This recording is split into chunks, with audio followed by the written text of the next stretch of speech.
Pada awal Februari 2021, politik Indonesia dikagetkan dengan ucapan Ketua Umum Partai Demokrat yaitu Agus Harimurti Yudhoyono bahwa partainya akan dikudeta. Tak lama kemudian setelah kongres luar biasa diadakan dan mereka memilih Muldoko sebagai ketua umum baru. Hal ini sangat menyulut konflik internal. Sesungguhnya bukan hal baru konflik internal partai yang diwarnai perebutan posisi ketua umum ini terjadi. Ketua umum memiliki posisi yang sangat strategis, tak hanya penentu sebagai berbagai arah kebijakan partai, tetapi juga berpeluang kuat dicalonkan dalam pemilihan presiden, bahkan bisa masuk dalam struktur penting lembaga pemerintahan. Oleh karena itu, posisi ketua umum ini menjadi posisi yang direbutkan oleh elit-elit partai.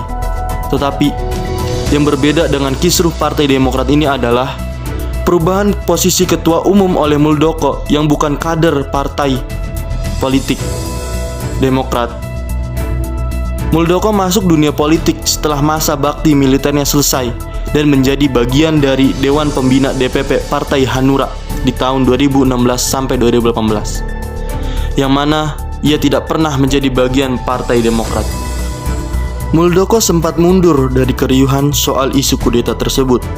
Beliau mengatakan alasan dirinya menerima pengajuan sebagai ketua umum Partai Demokrat adalah untuk menyelamatkan bangsa dan negara dari konsistensi biologis yang runcing menjelang 2024. Persoalan partai nasional dan masalah etika konflik merupakan masalah mendasar atas kasus ini.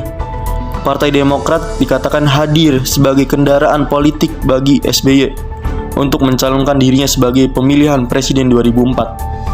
Kemudian SBY memegang jabatan sebagai ketua umum sejak 2013 hingga 2020 dan menjadi ketua majelis tinggi partai. Tak hanya itu, pemegang kekuasaan tertinggi dalam partai ini kemudian dilanjutkan oleh anak pertamanya, Agus Harimurti Yudhoyono atau AHY. Namun setelah SBY menyerahkan kepemimpinan partai pada anaknya, tak semua anggota partai bisa menerima sosok baru itu. AHY dinilai belum memiliki kapasitas sebagai ketua umum.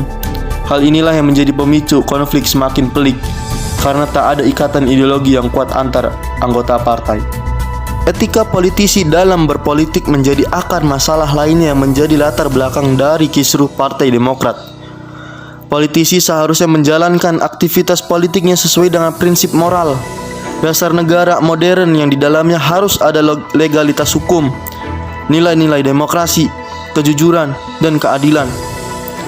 Politisi partai politik dan aparatur negara sepatutnya terlibat aktif dalam membantu independensi partai politik, sebagaimana tercantum dalam Undang-Undang Partai Politik yang memberikan jaminan atas kemandirian partai dan memastikan bahwa pihak-pihak di luar partai tidak bisa masuk dalam urusan rumah tangga partai.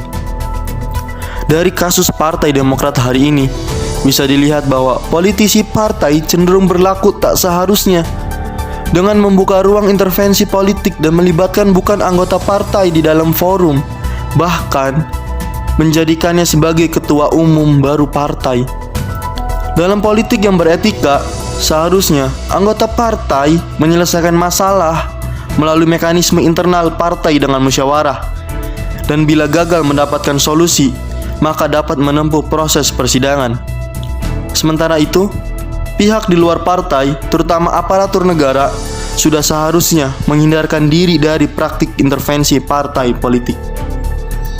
Namun, kisruh Partai Demokrat menunjukkan perilaku politik, dan sebaliknya, perilaku politik tak etis dikalahkan oleh kepentingan politik jangka pendek untuk menguasai partai. Fenomena ini bisa saja terjadi tak hanya di Partai Demokrat, namun bisa saja berulang pada partai lain jika politisi tak dapat memahami pentingnya etika berpolitik.